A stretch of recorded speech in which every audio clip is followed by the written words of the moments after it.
You know that feeling, right?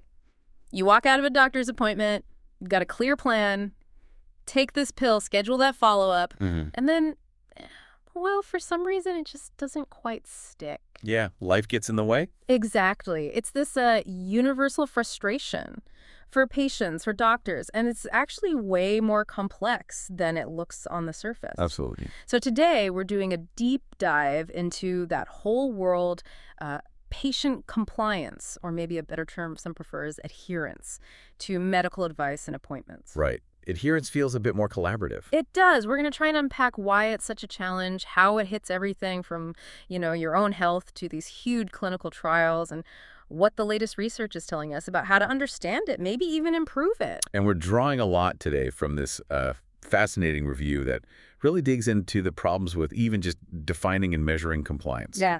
It's not straightforward. Okay, let's get into that. First off, that term compliance, it can feel a bit, one-sided, like the patient is just meant to obey. Yeah, exactly. Which is why adherence is often preferred now. Yeah. Gives the patient more agency, feels a bit more respectful, I think. Makes sense. And here's something really eye-opening.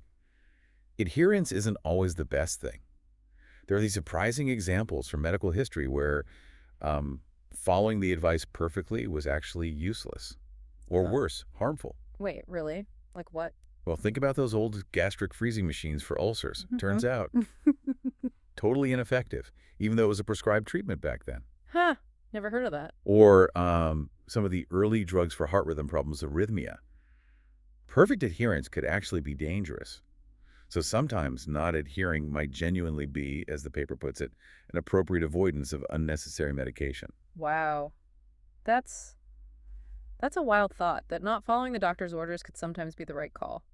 It is. But okay, setting those cases aside, when we talk about the scale of non-adherence generally, the numbers are pretty staggering. Yeah. How bad is it? We're looking at rates anywhere from, say, 4% non-adherence up to 92% in some studies. It varies wildly. 92%? Good grief. And for long-term medications, the average adherence, it often hovers around only 50% to 65%. So half the people aren't taking their long-term meds as prescribed. 50%. Okay, that has to have huge consequences, especially for research, right? For clinical trials. Massive implications. Yeah.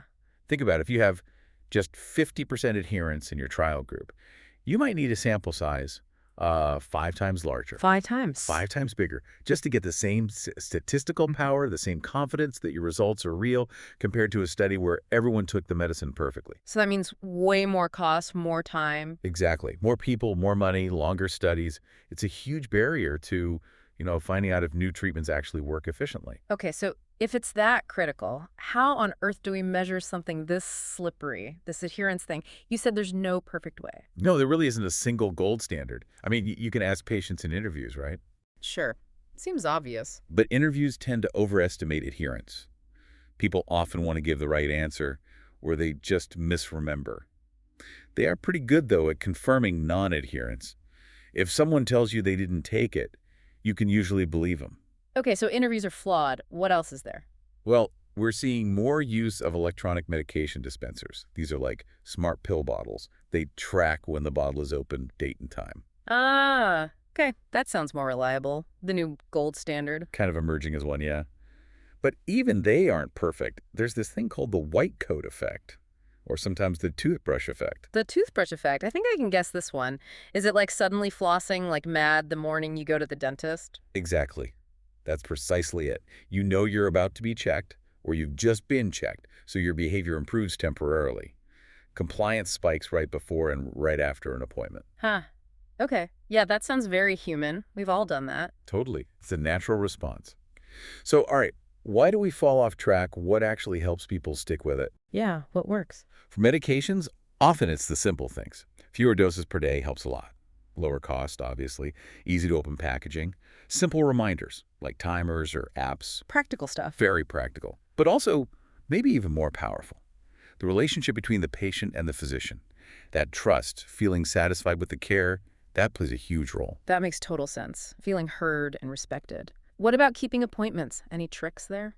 Well, some predictors of missed appointments are things like younger age, lower socioeconomic status, language barriers, maybe less surprising. Right. But what helps? Improving continuity of care, seeing the same doctor. Patient reminders work well. phone calls, postcards. Interestingly, computer-generated letters are pretty cost-effective. Right. And here's something fascinating. Patient incentives. Things like milk coupons in one study, or even formal contracts. It shifts things, makes it feel less like an order and more like a partnership. Milk coupons. Seriously, that worked. Apparently so, in that specific context. Yeah. It highlights how varied the effective strategies can be. Huh.